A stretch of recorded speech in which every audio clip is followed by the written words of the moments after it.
মুলাদিতে পরিত্যক্ত ভবনে মাদকসেবীদের আড্ডার অভিযোগ, প্রশাসনের হস্তক্ষেপ কামনা।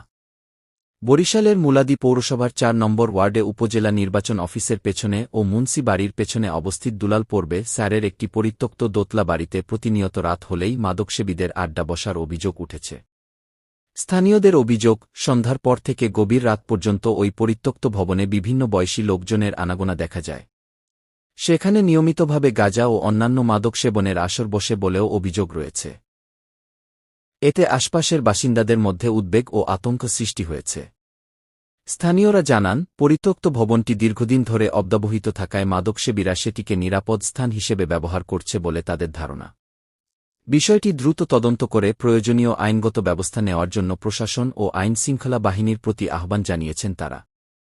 এ বিষয়ে মুলাদি উপজেলা প্রশাসন ও থানা পুলিশের দৃষ্টি আকর্ষণ করে স্থানীয়রা দ্রুত অভিযান পরিচালনা এবং পরিত্যক্ত ভবনটিতে মাদকসেবীদের আড্ডা বন্ধের দাবি জানিয়েছেন।